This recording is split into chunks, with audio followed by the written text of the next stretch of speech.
Good evening. Obviously, Paul James getting hurt had a major impact on this offense, but in your view, what happened from the first 4 games that was so productive, that kind of lull that followed in the next 7? Well, I think you can appreciate that we're focused on Notre Dame and how we're going to put the game plan together, and the fact that we do have PJ available, I think, is a very positive thing. And we're fairly healthy and have almost everyone available that we started with. So I think that's very positive. And a lot of different game plans occur over the course of the season, and a lot of different things that you have to do as an offense, whether you have to control the ball a little more in a particular game or whether you're going to try to play a little more aggressively. All that factors into every game plan. So we're real excited about this matchup and excited to be pretty well armed for it. Maybe I should ask it this way. Is this a dramatically different offense for Paul James when he's healthy? I think PJ's done a very nice job being able to have great vision and make plays in the holes that are available. I think he's also been somewhat of an eraser when we've had maybe a breakdown or maybe something that's not quite as precise as we'd like. He's been able to make something, step out of a tackle, or really probably put a defender onto a blocker. And I think that was maybe a little bit of surprise for some people, but we saw that in training camp.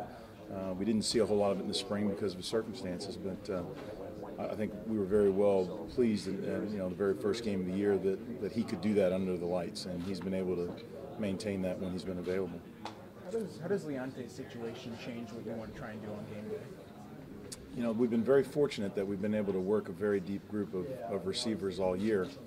And I think because of that, we have a lot of confidence in whoever's in there.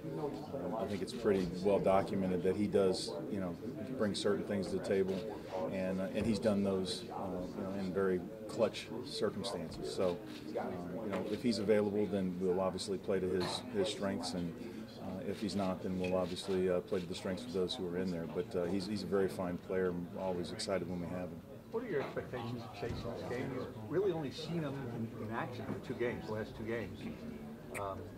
Because he hadn't played last year, obviously, there wasn't a lot of tape to watch on him. What do you expect of him in this game? He's played 2 now. Yeah, I expect him to play well. I expect him to be able to manage the things that quarterbacks need to manage.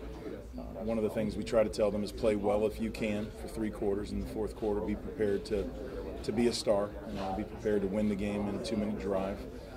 I think that quarterbacks are measured a great deal on 3rd down and in 2-minute type of drives, and I think he'll try to do well in those scenarios. Then you have to find the matchups and the opportunities for big plays if they're there. And then there's all the mundane things that most people don't think about, the snap count, the motions, and getting people in and out of the right play and that type of thing that are very taxing mentally. And I believe he'll do a nice job with those things. What has Chase brought the last 2 games, and what has he brought in terms of, stabilizing the offense? I guess you guys were having a lot of turnovers before he came in, and it seems like he came in and kind of stabilized there. Well, I think anytime you can have a veteran player replace another veteran player, or having him working in the same rotation or in competition with, I think that's very positive. A lot of times when your choices of when you go from one player to the other, there's usually quite a bit of gap in experience, and I think that's one thing that's been very positive with Chase. He's been in these games before. He was very dutiful. He was very diligent to study. Did not get a lot of reps, as you can imagine, in all the practices. But I did have an opportunity to watch him and to be in the meeting room with him and see how he learns and maybe what he likes and what he sees the best. And he's done a very nice job of communicating those things with me, and I think we have a pretty good an open dialogue that way. Coach, how much luxury is it to have a guy like Tyler Croft at tight end? The tight end position has been something over the years that we've really tried to emphasize and have really found a niche with. And I don't think he believed believe me when I told him in the spring that he would have the number of catches that he's had, and I actually thought he'd have a few more. A lot of those 3rd downs that we've left out there on the field, a lot of those were opportunities for him. And we've had guys like Heath Miller and John Phillips and a number of other players in this offense, and he's done a terrific job. And I think that having Paul Carrizzola has been very good for him to have a veteran player there, to be able to share some of the blocking, share some of the work and some of the heavy lifting. And I think it's allowed him to stay healthy and stay on the field, frankly. And he's done his part to try to make those plays, and I'm not surprised. And is there any kind of particular challenge to try and work in this read option stuff as you've been doing gradually? Obviously, that's something you're comfortable with from your head coaching days, right?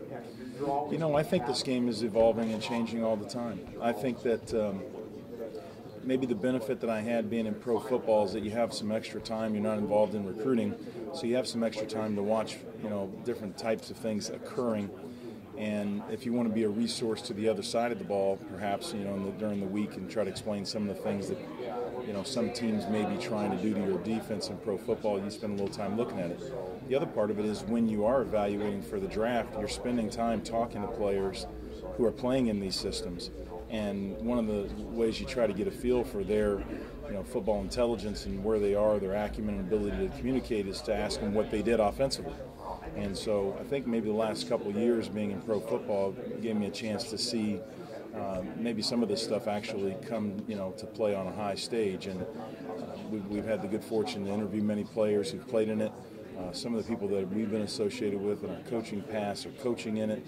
And so we were building a book of this kind of information and just waiting for the right time to be able to use some of it. But I think that the game evolves, and I think if, you know, there's so many, the impact of points per snap that you take or points per minute has really become at a premium, and you really don't have very many possessions to waste anymore. And you have to try to, you know, gain as many yards and score as many points as often as you can. Ron, obviously there's a game coming up in 2 days, but longer term, how do you feel about the young quarterbacks? You have the Rankin, Laviano, those guys. How do you feel about those guys moving forward? Because your quarterbacks graduate done after Saturday. I think that I think Coach Flood will probably address all those kind of things kind of at an end of the year standpoint. I really haven't given it much thought about the but future. But how do you feel? I mean, you work with them. Yeah, you're going to be the quarterback's coach. So. Work with them every day. I think they're all very intelligent kids, very dutiful. I think they're making their effort to try to make an impression. But once again, you know more when they're in the games, and that's where the benefit of you know, where we are right now is, you know, for this game, knowing what Chase is comfortable with, and if it's needed, you know, those kind of things that Gary's most comfortable with, and that's really where my focus has been. And I think the bowl prep has been positive to see those young people get some work, and hopefully we can build on that. Do you see the reaction going forward kind of becoming a staple? You got something that you got to look to utilize. Yeah, I think there's a cat and mouse game going on with the defensive coaches around the country and offensive coaches, and I think when you start to see, you know, it's a little too technical, a lot of rotation and coverages, a lot of, you know, additional people in the box and how to handle certain overhangs, that type of thing. I think the read option or any kind of the stuff that people would designate as spread offense-oriented stuff is here to stay, and I think people will use it in a number of different ways going forward. You see it in pro football, and so I think anything you can do to eliminate some of the pressure on your offensive line and your quarterbacks and your running backs is a positive thing, and obviously it gives the receivers an opportunity to make even more catches and have more of an impact on the game. How do you kind of catch that, integrating that, and also kind of keeping true to the pro style, you know,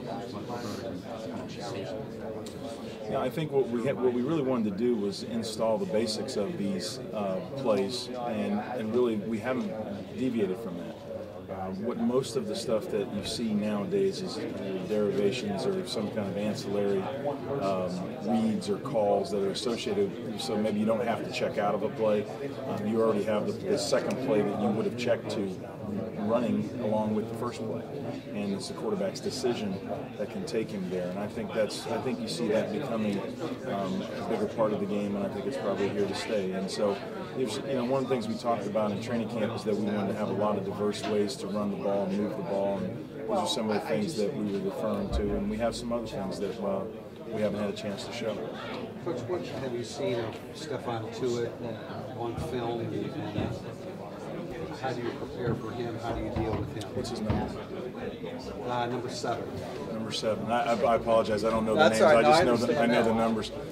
Number 7 reminds me a lot of Chris Canty, a player that we had at Virginia, who's played. People in this area will be familiar with. He's a very big, strong player who plays with tremendous leverage and can really knock back blockers, and he's an expert in the technique that they teach in two-gapping and tremendous hands, hat placement, leverage, And you see that for a season's worth of tape of him being able to hold the point. And I think it's helped their inside linebackers, 44 in particular, and some others, to really be able to get their eyes out in front of some of the run plays, and they don't have to worry about that offensive tackle working up to them. So I think he's a fantastic player, and I think he has a fantastic skill set. You've been on the NFL level. He was just, I don't know if you heard or care, he was just projected as he does have another year of eligibility, he was just projected as a second rounder. I mean, do you see second rounder? Do you see first rounder? What do you see there? You know what? I'll be honest with you. Most of the guys in pro football right now, the coaches don't even know the names of some of the college kids. So I know some of the the executives and the scouting people will assign those grades. But frankly, when I watch some of these players, I just think about how their current team uses them in the game. And number 7 is a fantastic player. I think they're very pleased, I'm sure, to have him in there because he is quite a force.